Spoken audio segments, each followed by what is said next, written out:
Hello, book friend. Thanks for joining me for another Earnestly Eston book chat.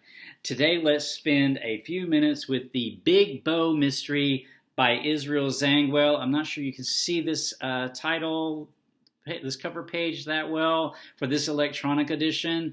But The Big Bow Mystery by Israel Zangwill. This book was originally published serially in 1891, and then my understanding is it came out in book form the following year, 1892. I read a 1895 U.S. edition electronically that is in the public domain. So The Big Bow Mystery by Israel Zangwill. Israel Zangwill, I looked up the author, and it seems really interesting. He was known. I understood he wrote the play that invented the term melting pot for the United States, like the cultures of the United States being a melting pot of immigrants from all around the world. Apparently, he wrote a play, and it was performed in Washington, D.C. for none other than Theodore Roosevelt, with him in attendance, I understand. And anyway, that's where that term came from, at least from what I was able to see online. So take that for whatever worth you give it. But The Big Bow Mystery. So going into this, I had a misconception about this title. I was assuming that it was talking about a bow, like a bow on a present or a bow in someone's hair or something, that kind of bow. But it's actually talking about Bow, which is a district in the East End of London. So it's actually referring to sort of like a neighborhood. So The Big Bow Mystery takes place there. So I decided to read this because recently I watched one of the great courses, one of these streaming courses, and the title of the course was Mystery and Suspense Fiction. So it was all about this sort of genre of literature, and in this course, there is a whole lecture devoted to locked room mysteries.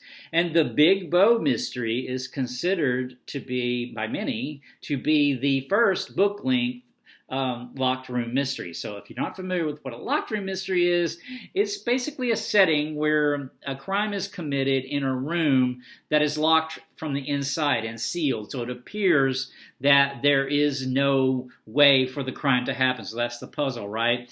But locked rooms always, the person got into the locked room. So if a person could get in, someone else can get in, and I think that's the psychology of locked room. Is part of it's just the puzzle, like trying to solve the puzzle of how did this happen.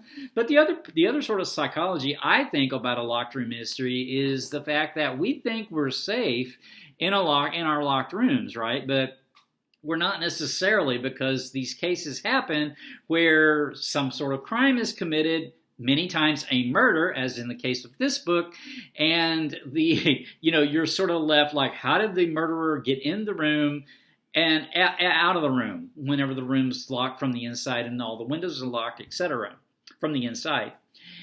Well, anyway, that's sort of the pleasure of reading this type of book, I think.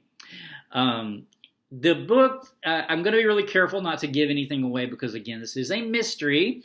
So I don't want to solve it for you, because that's part of the pleasure of reading it, is to sort of experience it as it unfolds for the main characters that are in the book. But just to give you an idea of just sort of the setup, is we are at a landlady's house in Bow, in this district of East End London, and the landlady's name is Mrs. Drabdump.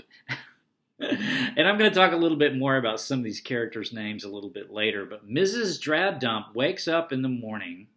She's already running late, which is unusual for her. And she's kind of flustered because of this. She's just not used to oversleeping. She's a widow. She rents out her upstairs to a man by the name of Arthur Constant. And Arthur Constant is a man of some means, but he devotes his life really to organizing the laborers of London, really the labor movement and these social movements, really to try to better the situation of the working classes. And so he works in this a bit of a puzzlement of Mrs. Drabdump, about why he's a person like him devotes all his time and money really to this cause, and he's living in this kind of this boarding house in this neighborhood just to be really in the area where he's among the people that he's actually trying to help organize. And then she also rents out rooms to another fella by the name of Tom Mortlake. And Tom Mortlake also is a labor organizer, and he and Arthur are friends. So this particular morning, Arthur Constant is supposed to go to some sort of meeting, an organizing meeting of some kind. And so he was supposed to be awakened at a certain time. And as I said, Mrs. Drabdump gets up a little bit late, so she's a bit flustered, and she knocks on the door several times, and she can't rouse him, eventually becoming quite alarmed, and she goes to a neighbor. A man that lives nearby actually is a retired detective by the name of Mr. Grodman. And this ex-detective is retired and lives nearby. And she goes and rouses him to come to her house, and here our locked room mystery is off and running.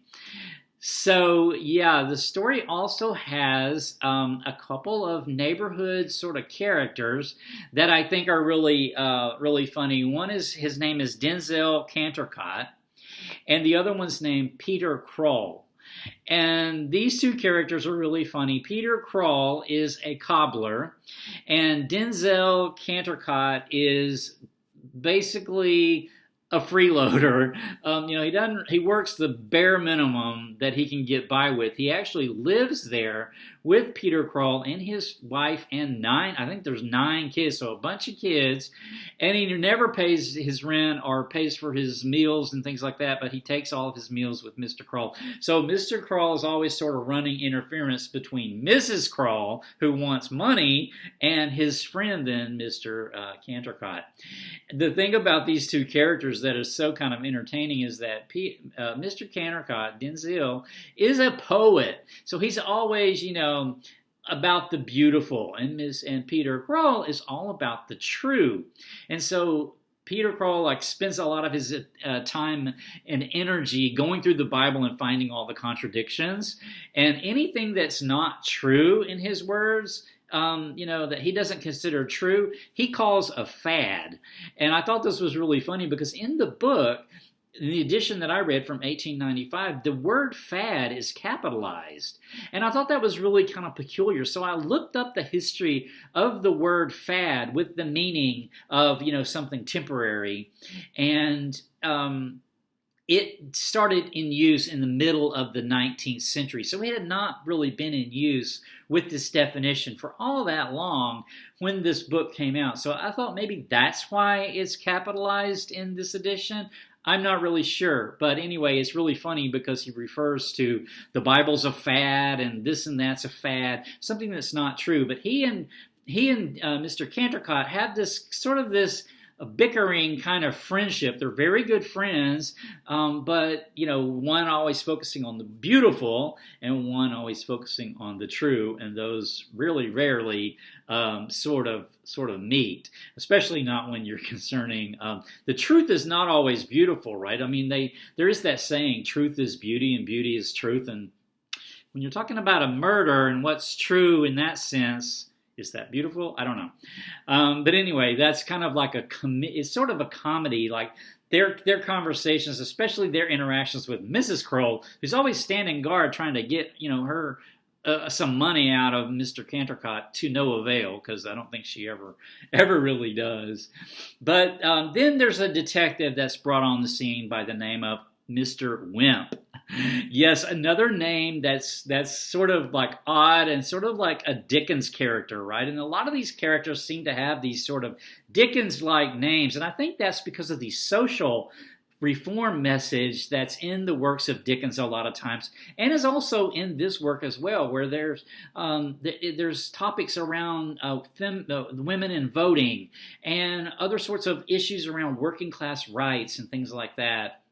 So, I don't know if that was a conscious choice on the part of the author to sort of refer these sort of Dickens-like names, but Mr. Wimp. So when I looked up the term wimp too, so I thought, I wonder like when the term wimp became to mean someone weak and cowardly, and it wasn't, according to the New Oxford American Dictionary, it wasn't until the 1920s that the word wimp took on that meaning as far as weak and cowardly. So it would have been after this book was written. So when this book was written, Mr. Wimp didn't quite have the same name that it would, or the same meaning to a reader of the original book as it would to us today, because that word's meanings kind of changed, at least according to the dictionary. But Mr. Wimp and the ex-detective Mr. Grodman, they're always cordial to each other, but that's only so that the other one can't tell how much that each detests the other. So they really compete with each other. They don't like each other. Mr.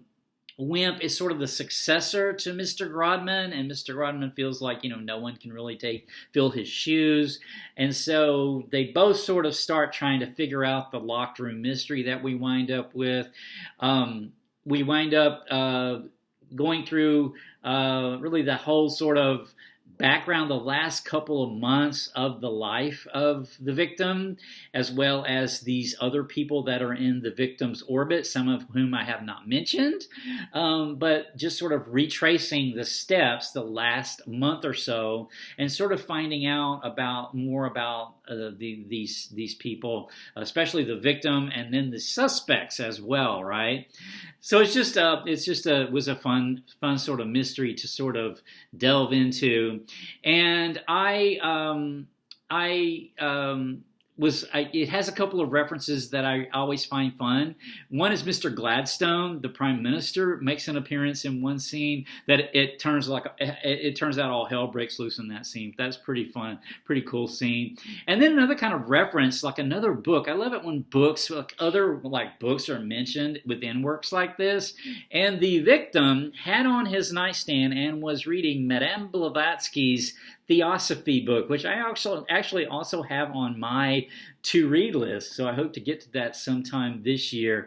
Theosophy by Madame Blavatsky. I thought that was so cool. That's on his nightstand, the victim's nightstand. Okay, I think I will leave the chat at that. I did enjoy this so much. I've actually got another locked room mystery queued up that I am in the process of reading.